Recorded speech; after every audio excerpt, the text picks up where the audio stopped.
Hello and welcome, everyone. It has been a minute since we've done a book launch for Julie Conor and her publishing company, BAYOU City Press. And today we're doing one for Ettore, and he is doing the 9 Lives of Tito di Emilia. And I'm sure you both are going to pronounce that way more elegantly than I did, because I know I totally butchered that. So I'm excited to hear you guys talk to us about that book and the name and the way it just flows off of y'all's tongues. I know it's going to be beautiful, but I'm so excited to get to join you guys on the celebration of the day of your launch of your book coming out and celebrating all the success that I know it is going to have. So, Julie, let's get you guys talking about this book and how you guys met. Good morning, good evening, everyone, whenever you're watching the show. I'm so happy to be with you today. Aimee and I go back a number of years, so thank you, Aimee, for doing this for us. I consider myself extremely lucky.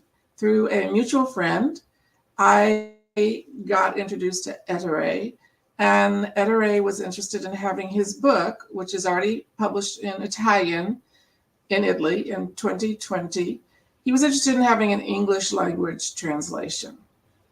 So we talked about it and we agreed that it would be a good project for BAYOU City Press. And I told him about our small publisher status and what that meant. And he agreed. So I'm so happy and I'm thrilled about this book. I love it. I love it. And we're just translating it. And it's, I would, if I could read Italian and, speak it as beautifully as you guys do, I would, probably prefer to read it in Italian. But I'm excited about the journey of translating it into English. Julie, you always bring me fascinating and unique circumstances and books on how you meet, and the books that you publish are always so fascinating. And so I want to kind of dive into, what that process was like for you guys, right, in terms of publishing your book and getting it translated. And so tell us a little bit about that journey, because that's a journey most authors don't generally get the experience to do, and having their book translated and figuring all that out. So tell us how that journey was. Well, you're absolutely right. This is the first translation that I've worked on, but I didn't do the translation. Ettore did it himself. So as you will hear when he's talking, he's fluent in English. Having said that, there's a difference between understanding spoken English and reading English on the page. So he gave me a full manuscript, all translated, and then I set to work editing. And there was quite a lot of editing to do. So that meant emails back and forth across the Atlantic, asking questions, asking him to clarify points, asking what certain things meant. Terms that I didn't understand, like spelt, we can talk about spelt, or faro, or other things. I just didn't understand what they were, so we had to talk about it and then decide how to use that language in the text. And then we talked about things that I would like to add to the Italian version.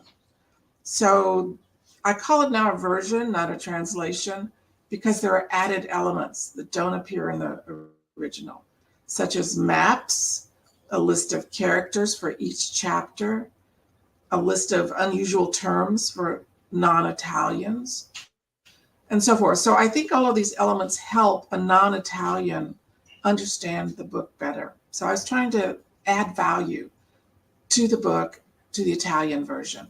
And then there's just stylistic things. Ettore and I talked about this. I think Italians are very used to reading just text without images, whereas we're more inclined to want images. So there'd be a book on his page in Italian where it's the whole page is one paragraph. It's just like reading Faulkner for English readers. For me, it's too much.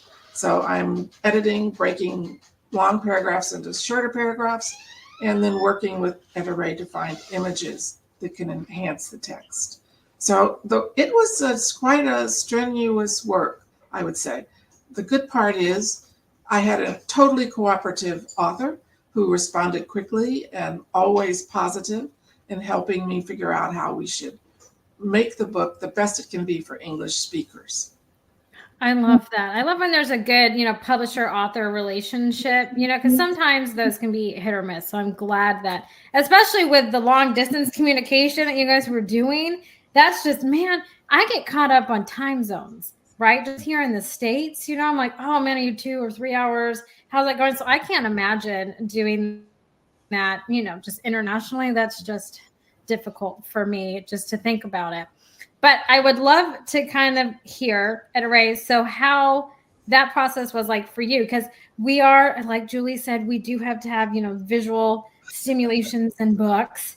Can't just read one paragraph, which is, a good and a bad thing. I think sometimes it's overstimulating sometimes and breaks it up and gives us a break from it. So what was the process like for you, kind of having to, take that feedback and implement it and all that?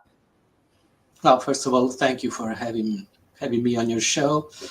I really appreciate it. And I have to say that the working with Julie has been really wonderful. I mean, I really wanted this book to be available for the American market because I have many friends here in the States or in England, in Australia, and they were all asking me, why don't you translate the book? I said, well, it's not that easy.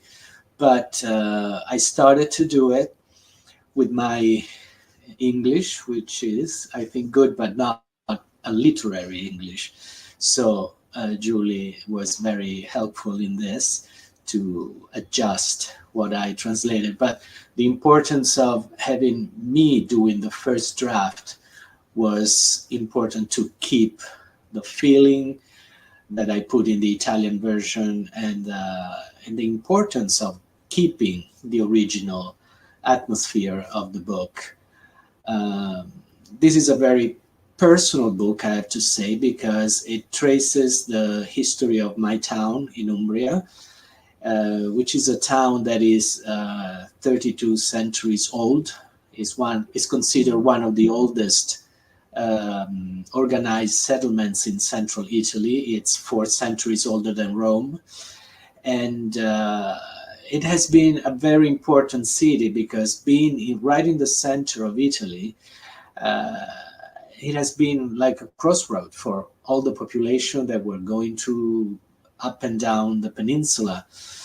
And also the other very important storyline is my family heritage, my family history. I can go back with documents, with real documents up to the 1300, documents that are in the National Archives. And in my family, there has been so many people that have worked or helped the city towards the centuries, but also they moved to Rome, especially in the Renaissance. We had in the family 3 bishops. One then became a cardinal, and they were in the Renaissance very relevant in the building of the Basilica of St. Peter in Rome. So there's a lot of history, a lot of things to say. And then there is this, I had to find a connection with all this. And the cat, my cat, that unfortunately died a few years ago, inspired me to use his 9 lives as a connection between the eras that I chose, 9 different eras of the story of the city, which I chose because there were important events or important historical figures that passed through Amelia. And so the cat is his reincarnations during the centuries are a way to tell the story of the city and the family. Okay, one, I think you're just awesome because you're just listening to you talk about like your family heritage and how all it came about. I want to dive into that for a minute, if that's okay with you. What was your process like for history? Because it seems like a lot. I'm going to say that I'm sure some things were kind of passed down, from generation to generation, but I'm sure that you had to kind of dive in and do your own in-depth research. So what was that process like for you when, you know, learning all these things and not inquiring, but putting that into the story in your book? Well, it was a long process. I have had the chance that on my family, and especially on the palazzo, the building that I inherited from my ancestors in Amelia, there has been a lot of students and professors that have done studies on it and on the family. So I already had a base where I could dive into it. But those informations were mostly, you know, technical, looking more on the aspects like archaeological or architectural. And while for the book, I really needed something more personal. So I spent long days in the National Archives, where the family archives is held, with, you know, with a magnifying lens, trying to understand and to read everything that could have more of a personal touch. So I didn't want this book to be an annoying list of events and dates and names. I just wanted to put some romance, some fun, some other personal and everyday life of the characters, because these are the characters going from the fourth chapter on are all real person that have lived in that house or in that town. I have their names, I have their stories. Of course, before that, there are no documents. We have no documents, of course, for the Bronze era or for the Roman era, some, but not really related to the family. So there I had to really push my fantasy in trying to build and create characters that could relate to the history of the family. Nice. So you had to, you know, pull from your fiction there to kind of keep the story going a little bit and fill some of those gaps in terms of like answers that you didn't have. So here's my question for you. And I ask it to every author, and it's different for every author, which is why I ask it to everyone. What was that pivotal moment or the spark that made you want to write this book, and particularly about your town, and dive into kind of, you know, the ancestry and just the history of your town, right? So what was that spark that made you want to write it? Well, the spark was I already published another novel before that with a smaller publisher in Italy, and it was about my grandmother's diaries that she wrote about the Second World War. And that novel was published right before the pandemic. So during the pandemic, I was there, you know, in my apartment in Rome with this book published, and I said, what am I going to do now? And my passion since I was a kid was music. So I've always been a record collector. I've always been passionate about music, pop music, musical theater. And so I wanted to write something about that, but I couldn't find the right inspiration. So one day I was sitting in front of my computer, and on my screen I have the photo of my cat that just died a few months earlier. And looking into his eyes, on the photo, I really had this inspiration instantly. It's like I heard him say, "Write about me, write about us, our history." And in that moment, I had this idea of the 9 lives. And I said, how am I going to use the 9 lives of a cat if not spanning them on the history of the town, a town that I really love. It's a beautiful town in Umbria. You know, Umbria is considered the green heart of Italy. It's right in the center, and it's a beautiful region. And the history of the town, I know it pretty well, but not enough. So I had to dive into that also and studied what happened in the centuries. And so that led me to choose these 9 eras, and then I had to find what ancestor lived in those eras that I chose and build the stories.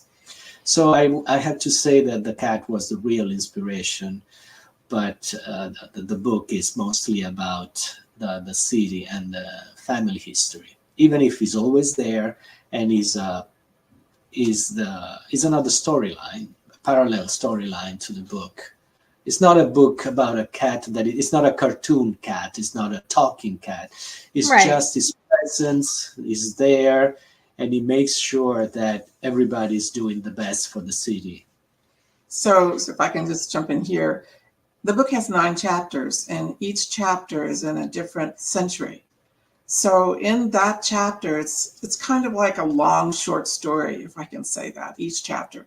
So each chapter has its own characters, but the characters will be family members or townspeople from Amelia, or people traveling to Amelia from Rome and back and forth. So it's each chapter tells you the story of what was happening in Amelia and in Italy in larger terms during that century.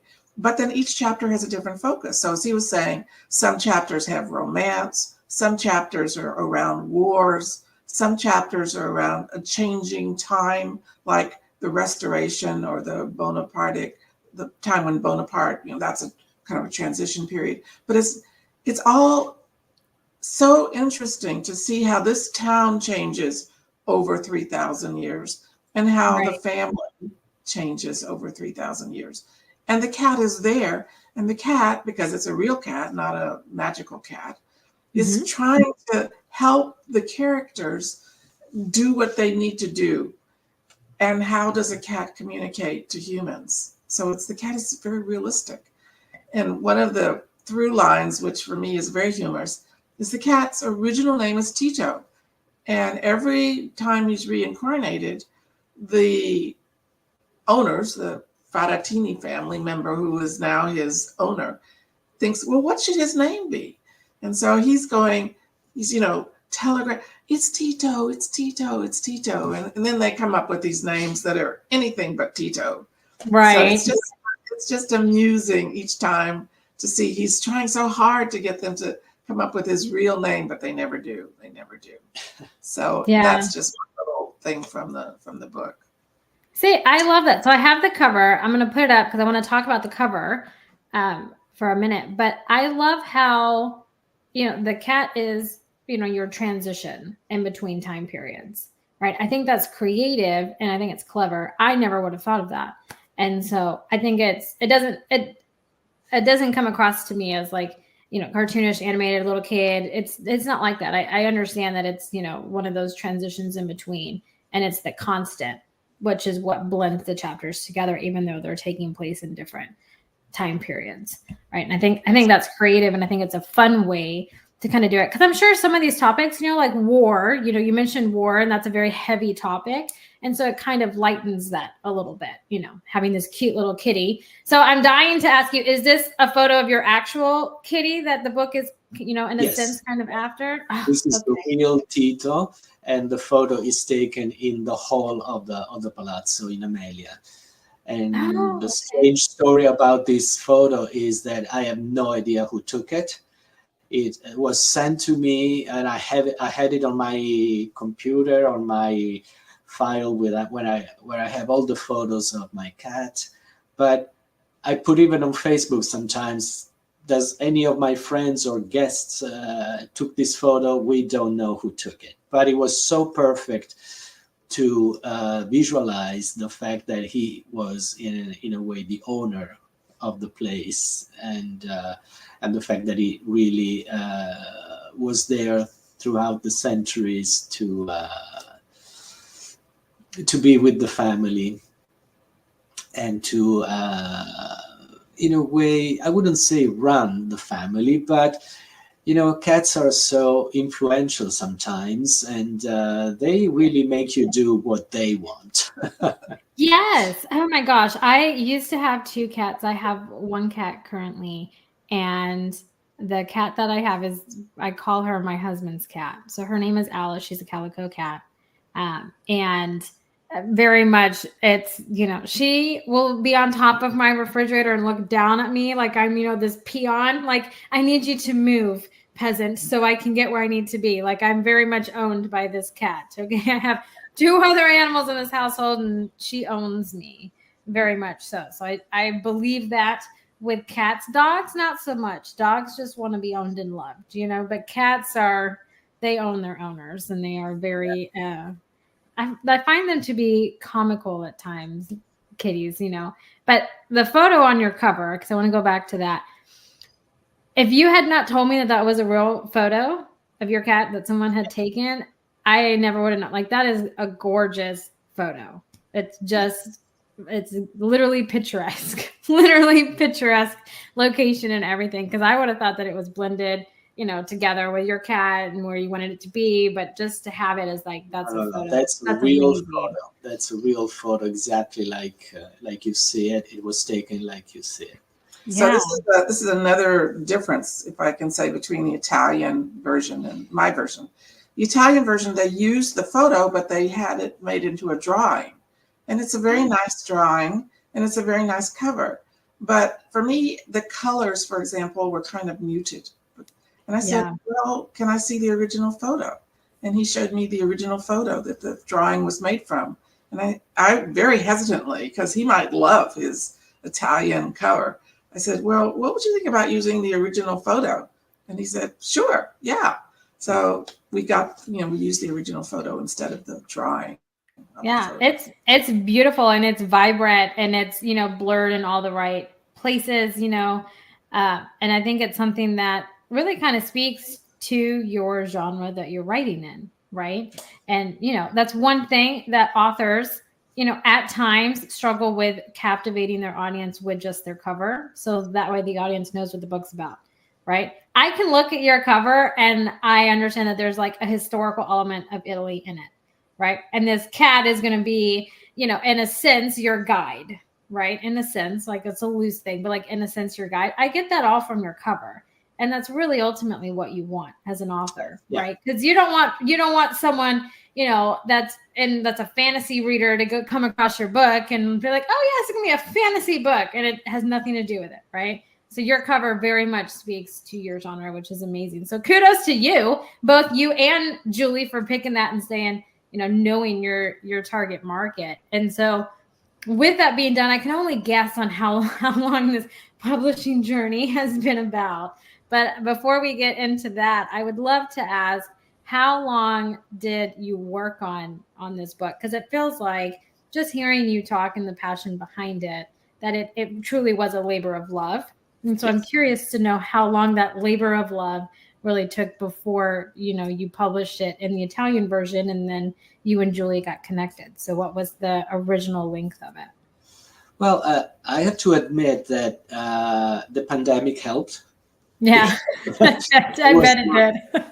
So probably if it was not that period, it would have taken me much longer. The fact that, you know, I was there, nobody could go out.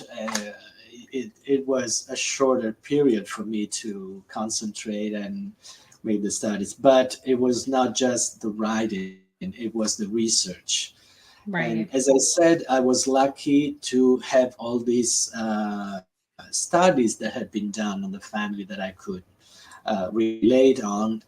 But you know, the many days that I spent in libraries and in national archives, that was the longest part. And then to make the connections between the real facts and the fantasy, that was the fun part, of course. That was easier, but challenging at the same time, because even creating, I wanted to create something that was real in a way. Right. When you talk about the Roman time and the story that is in the third chapter, it's a sort of a love story. The family is on the point of not having descendants because there is only a male heir, and he's a soldier, and he probably will have to go to war, so he doesn't want to get married. But the cat at that moment has to try to make him fall in love with this girl to continue the descendants of the family. How do you say the descendants? The descendants, yeah. So I want these kind of things to really feel like they really happen. So what I try to do in the book is, as I said, not to be a boring list of facts, Right. but to present the real facts in a way that is pleasant, easy to read, fun to read, and you really, when you arrive to the end of the chapter, you really want to know what's going on in the following chapter. And to make that, I also had to create some bridges, because there are gaps of centuries between chapters, of course. Right. You go from the Roman era to the Middle Age, and then from the Middle Age to the Renaissance. There are centuries in between. And so I just wanted to give to the readers some hints and let them know what really happened in those gaps of centuries between one life and the other. And that was also very difficult, because in a paragraph or in just a page, to concentrate a few centuries is not that easy. But Yeah. I try to just put the essentials in a way that could be continuation, and there could be a sense, anyway, a storyline that was comprehensible, and not just skip from one life to the other without knowing what happened in the middle. So Yeah. back to your question. When you said that's just getting to his Italian version. And then he had to get that published, which happened in 2020, as I mentioned. And then,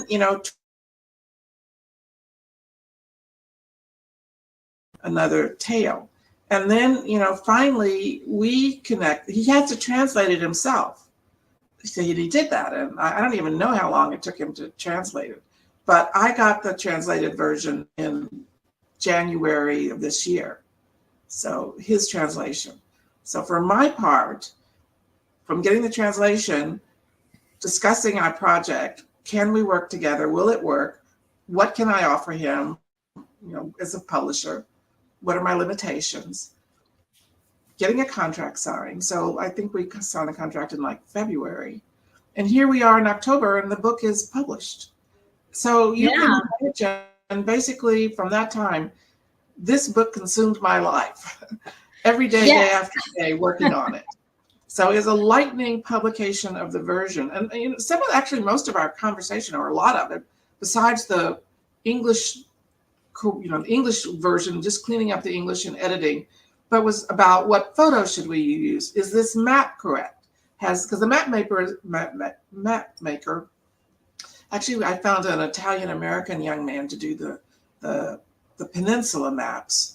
And he knows Italy, and he was very good in that aspect. But still, you need to change this, you need to do that, please do this. Back and forth, lots of, and Ettore had to be a part of this, because he'd say, no, that's not right. Or, because we have peninsula maps and we have town maps. Yeah. That gate is not there. That gate is closed. That old gate is no longer. So, going back to the map maker, please correct it. And so for me, it's really important to find out, after all that work, do readers find the maps useful and helpful, and really add to the book? Because that's what I was trying to do, was add value to the book.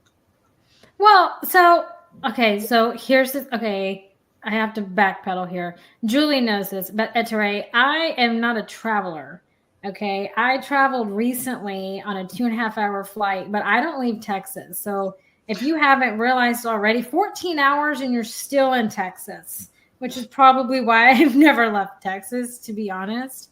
But I feel like your book, and Julie, the maps that you have in your book, will help take people to that town in Italy. People like me that don't want to travel, don't like long fly rides, like we're just terrible flyers. But it helps us. I'm a visual learner, right? I'm a visual reader. And so it helps us kind of be in that town in that time period. So the more accurate that it can be, and I know that I can only imagine how painstaking that was. Like I can only imagine from like all angles, right? Because you're talking with everybody and you're like, what? No, this does not go there. Have you never been here? And you're like, oh, we probably haven't, right? So yeah, like I can imagine how that is. But maps with that, especially the genre that you're writing in, is what's going to, at least for me as a reader, make me feel like okay, I have a starting point on visualizing the town, what it's like, and then changes, I'm sure, as they come with, centuries in between and what all that kind of evolves into, and you never know. Watch, maybe you're going to turn it into like this huge tourist destination. All these people are going to get this book and they're going to like be like, this is how it was. I would be one of those people because I'm nerdy like that. But if I was a good flyer, I would do that 100%. So I love the map idea. Aimee, you're exactly right. I think anyone who reads that book, this book, is going to come away and say, I want to go to Amelia. I want to see this town. It's only an hour north of Rome. So for travelers who go to Rome, they can easily do a side trip to up to Amelia. And I was lucky enough, I had the chance in September to visit Italy, and I went to Amelia. And so Ettore is taking me around the town.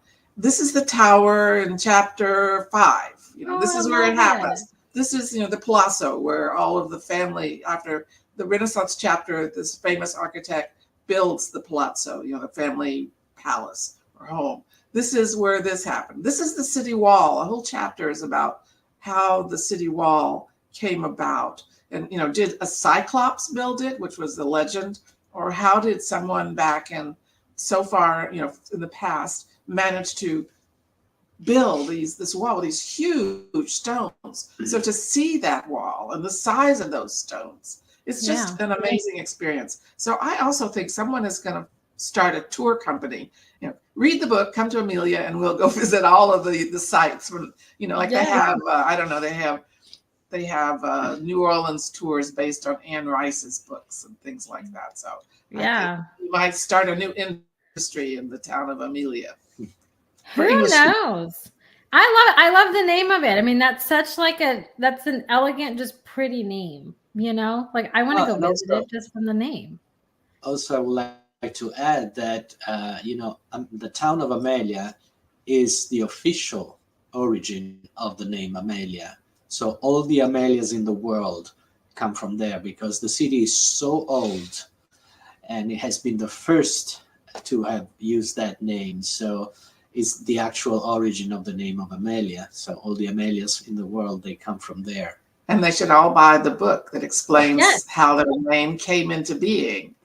Exactly. Oh my God. See, that's one thing. If I was ever going to travel, it would be for things like that, like what you just said, because I feel like over in Italy and just in Europe and all these places, their history is so deep and so rich, right?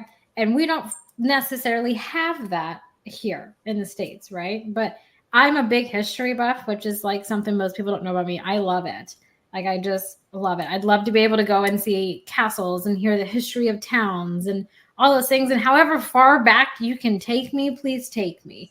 The one place I'll probably never get to is the pyramids because it's hot. Okay. It's hot in Texas and I have to have AC. So I'll probably never get there. Right. But the history, I think, behind it, but you guys' cultural history is so deep and it's so rich. And I think that that's something that should be like celebrated and memorialized, kind of like in your book for this town, right? I think those things are important to keep those, stories, but just the history going and condense it a little bit. So you don't have to go, to all these places to find it. It's a little condensed. You may have some gaps here and there, but it's condensed and it's written in a way where later generations are going to appreciate it, and I think those things are important. I'm a huge history person. So I'm just like, man, if I wasn't a terrible flight, I mean, I'm telling you guys, this 2.5 hour flight, I was holding on to the hand thing for landing. Okay. Like, I'm not even joking. And it wasn't that bad. So can you picture me on like an 18-hour flight? I would be terrible. I would be terrible. So I'm going to live through the photos and the stories in your book. Okay. And through Julie when she went. Okay. I'm going to live vicariously through Julie when she went. But I think I am a firm believer as a reader that books like this is what sparks people's love and, wanting to journey and to travel and to see all these places that they read in books. I think that it definitely does that for a lot of readers. So I can only imagine the time that it took you to get the story together, right? And then Julie had to put it together and y'all did lightning speed because here it is. It's October and it's out, right? It's out. You guys can go and get it. you can go and get a discount on your ebook. So make sure that you go and do that. Take advantage of that during launch day today for 2 more days after today. Make sure you do take advantage of it. Remember, the nicest thing that anyone can do is leave a review. Good, bad, it makes all of us better, right? So we want to make sure that we go and we do that and we support you guys. But I want to know, so you said you had a book before this. How many books have you published? 3 in total. Nice. And these are all historical novels. After Tito and Amelia, I've published another one that is about an ancestor, always in the family. I concentrated on one of the most important ancestors in my family, who was a cardinal in the second half of the 1500s. And that book came out exactly a year ago, last November, actually. And in Italian. In Italian, yes. And so I will probably work on the next year on the translation of that also, because it's an interesting story. So iterate about the name Amelia originating from this town. Another interesting thing is not his family, but Amelia Townsman, who was very important to the history of the Americas. And maybe he can just briefly tell about that. Yes, because in Amelia, there was another important family, the Geraldini family. And they had a bishop also at the end of the 1400s. And this bishop, Alessandro Geraldini, was the spiritual consultant of the Queen Isabella in Spain. And he became a very close friend of Columbus. And when Columbus came back the second or the third time, and when they actually realized it was not the Indies, but it was a new world, the Pope told this bishop, go to the Americas, go to this new world. They didn't know the name yet. Go to this new world and bring the Roman Church there. So this bishop left with Columbus on the 4th or 5th trip, I don't remember exactly. And he went to Santo Domingo, where he created and he founded the first Catholic Church of the New World. This bishop then died there. His tomb is there. So this is not a legend. This is real history. And so there is another connection between Amelia and the United States of America, because the Latin name of Amelia was Ameria with an R. Ameria became Amelia when they switched from Latin to Italicus. So it's after the Renaissance.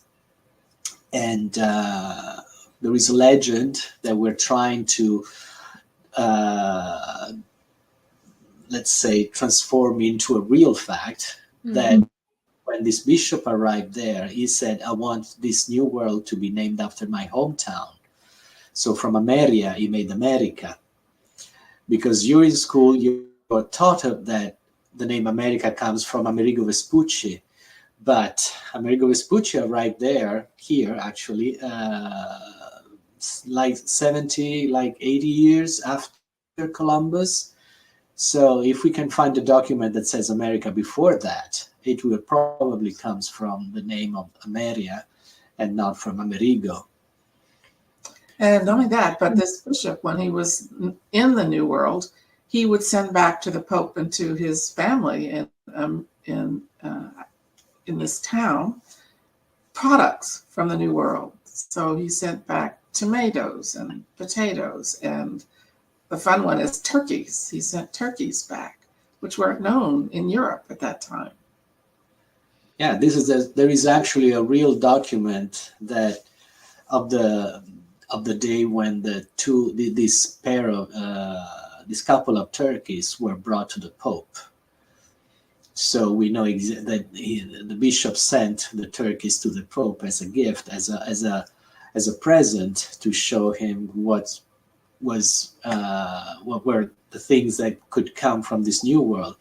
But it's not written that he sent them also to his family in Umbria. So the people from Amelia were the first in Europe to know about turkeys, potatoes, and tomatoes and other products of the land that he was sending them. So See, this this is a is why, yeah, this is why history is so fascinating, because it really does show, connections literally everywhere, right? Oh, I yes. love that. And turkeys, of all things, turkeys, like of all things. I love that. Oh my goodness. I can only imagine their first thoughts when they see these, turkeys. Because they Yeah, can can get you pretty imagine? big. Yeah, can you imagine the Pope looking at the turkeys for the first time back then?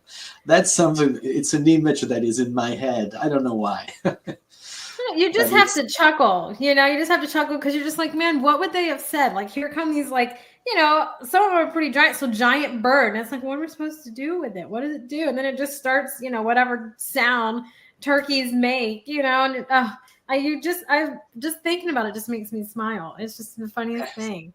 I love So, that. for me, it brings to mind two things. One is, every year at the White House, when the president has his turkey pardon day, and he Mhm. pardons one turkey, so it's not going to end up on a Thanksgiving Day table. Well, imagine the Pope there with this, like you say, a turkey who Yeah. spread his tail, and he's going, what in the world am I going to do with this? But the other thing it brings to mind to me is the Lewis and Clark expedition here in the United States, where Lewis and Clark travel to the West, and they come across all these animals and flowers and plants and everything that weren't known on the East Coast. And so they're boxing things up and sending them back to President Jefferson to document what they found in the new territory that they're exploring. So it's the same idea, you're out there in an absolutely unknown to your culture area, and you have to send things back, real things, to say, here's what I found.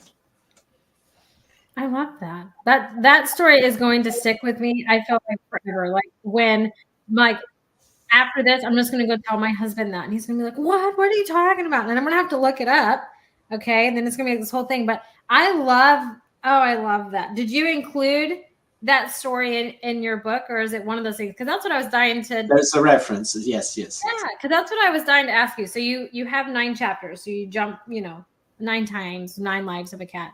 And so how did you make that decision on what to keep in and what to take out and what wasn't going to make it in and those kinds of things? Because I feel like that has to be difficult decisions to make. I mean, I feel like you're a history lover, similar to how I am, and I feel like all of it is awesome, and I want to include all of it. So what was your process, I guess, on what should stay and what shouldn't?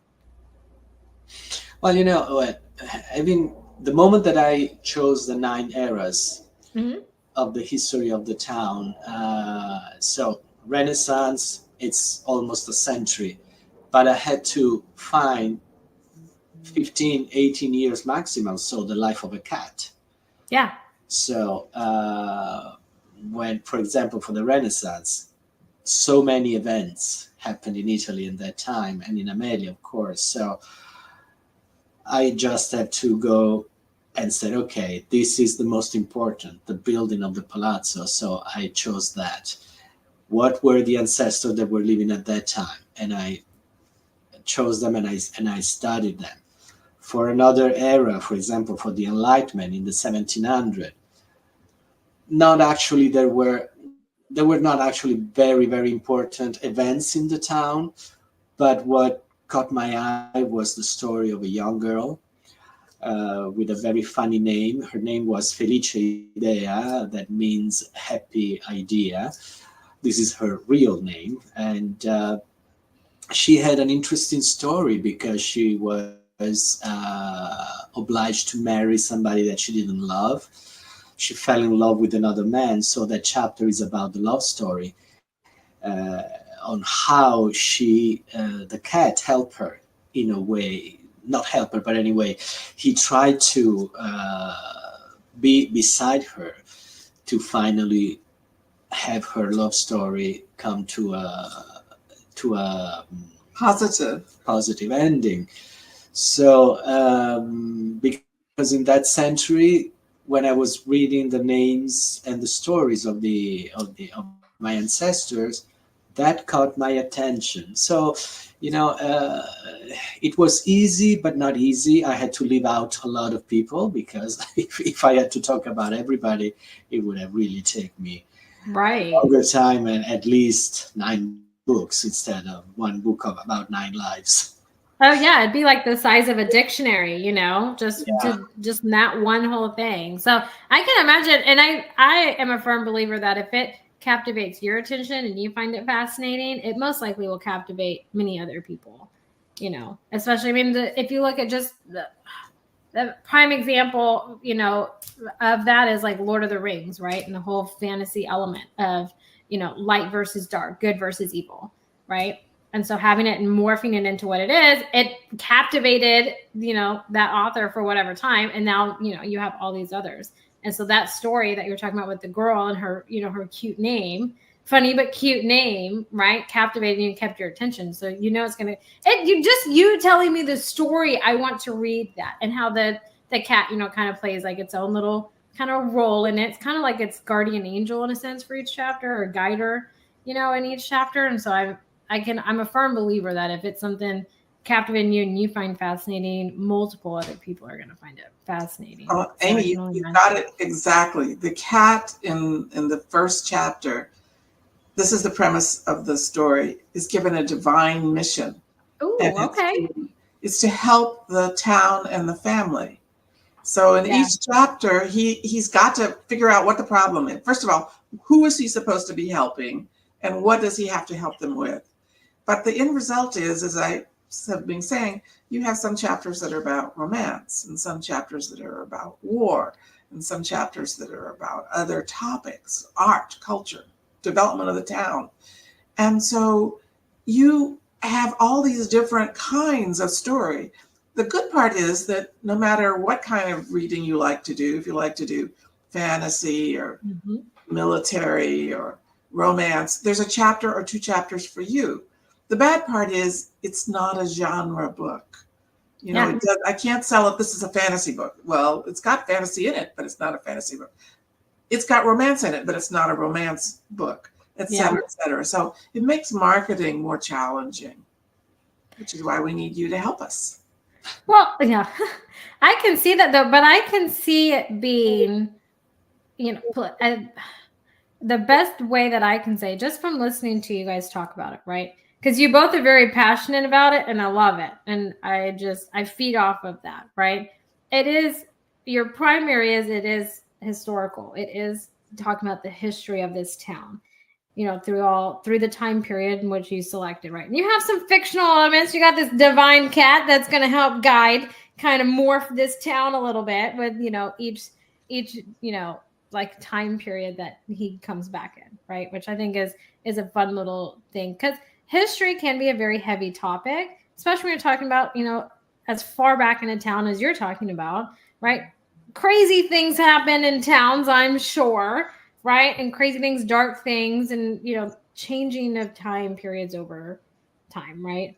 People change, values change, all those things. And so the one key element, so one genre you can firmly say is it is a historical fiction, right? You have a lot of historical facts in it. You have some fiction elements to tame it. So, I mean, that's, because marketing is just hard in and of itself. It's just hard. But that's my takeaway, which historical fiction is a huge genre. And you have people like me that don't like to travel, and I want to read. That's my travel. Okay. So more things, like this book make Aimee happy. Julie knows that. I, walked the Camino de Santiago through her book because I'm not going to go do that. But Julie did, and I read it, and it was great. And so it's definitely a needed genre. So, I mean, that's how I would classify it, which I think is a great genre. And it's a fun spin. I think happy reads and fun spins on historical time, I think is enlightening, because then you can see where it started, where it currently is, and all that stuff in the middle, right? So that's why I find it fascinating. History is just fascinating, how it molds into what it is today, and you can see it molding into the future, right? So crazy time, but I love that you wrote this and that you're so passionate, and you like dive into the research of it. And I can only imagine the hours that you spent, and the pandemic was really on your side for that one, which is good. It was like, you need to write this book, and we're going to make this happen so you can write this book. And I love that. That's like a positive thing that came out of all of that. Right. And then you have another one that you wrote, which I'm fascinated to hear about. So I grew up Catholic, so I know the whole, church hierarchy in the sense of what you're talking about. So I would love to read that book. So you have to let me know when you get it translated, because I'm sure that is painstaking to do. I was in the car the other day driving back from the airport, and that's what I was saying. I was like, I feel like if I didn't know English as my first language and I had to learn it as a second language, it would be very difficult, because we have so many words that mean multiple things. Okay. And they're barely spelt different, or they're spelt the same. And it would be very difficult. So I cannot imagine having to translate your own book. That would just talk about banging your head against a desk. That's just my visualization of me doing it. So kudos to you for doing that and going on that endeavor, is what I'm going to call that for you. That was an endeavor for sure. But it feeds to your passion of writing and your story, right? And making sure it comes across as authentic in every language as it can, which I commend you for. I think that's amazing. And you're with no one better than Julie. Julie is the one, like, that is, I feel like, is Julie's thing, which I admire her for, because she has traveled everywhere. And the way she says things in other languages, just like, the way that I just butchered your name at the beginning and the name of this town, which I'm so sorry, but the way you guys say it is so beautiful. I could sit and listen to you guys just talk and say these names, and I'm in awe of it. So you guys are like a perfect pair, and I absolutely love it. And I'm so glad I got to hang out with you guys and hear about it. And the turkey story is just going to stick with me, because I just think that's great. I just think that is fabulous. And I'm going to have a dream about what that Pope's reaction was. That's just what's going to happen for sure. But Julie, you were going to say something? No, I was just saying to everyone that when you look at the book, it is a book with a cat, but it's not a cat book. It is so much more. The cat is an essential element, but not the heart of the book. The heart of the book is, as you've been saying, the history of this town and this region, and the history of a family. And Aimee does such a beautiful job of telling us about his town and his family. And so I feel that when you go to Amelia, which I hope many readers will do, you feel like you're walking in the footsteps of this family. And as I said, you're seeing the places that are written about in the book. And it's just a fabulous feeling.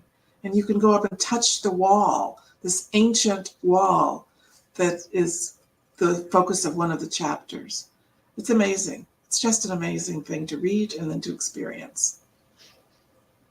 See, Tony, no better pair, because Julie just made me feel like I was at the wall. Like, I don't know about anybody else, but I felt like when she put her hands, I was like, oh my gosh, we're touching the wall. We're going to do this. Yeah. I'm telling you guys are like a perfect pair, because Julie now has me sold, but she knows I'm not really going to fly, but I am sold on the whole premise of it. And I'm going to order my copy of the book and leave you a review. That's just what I do. And I love it. But you guys, make sure you go and take advantage of, you guys know when we do book launches, we run promotions on these books. So make sure you take advantage of them. It is today, tomorrow, and Sunday. Make sure you take advantage of it while you can. And like I said earlier, the greatest feedback and that you can do for any author is to leave them a review. Good, bad, as long as it will help make them better writers. They want to know about it, right? This is their love and their passion. Their big leap of faith when they jump off the cliff, right? We should be there to catch them with reviews, and it makes them better writers. Make sure you do it in a constructive way. If it wasn't your genre, it's not your genre, okay? There's no need to leave a review. I tell you guys that all the time. But no, you guys, this has been so much fun to dive into. I'm so glad that I got to talk to you guys and get to celebrate with you guys and this book. And I'm in awe, and I'm going to just see, I'm thinking of the turkey and the Pope, and I just can't help but smiling about it. But I'm so grateful, Julie, that you reached out and that I got to do this, and I got to meet you and celebrate this amazing book and this, endeavor is what I'm going to call that you guys have all been on. But you guys, you know, until next time, we're going to bring you some more amazing book launches. It's fall season launch time. You know, we got a lot going on. But right now, make sure that you go and take advantage of the promotion while you can. But until next time, you guys, bye for now, everybody.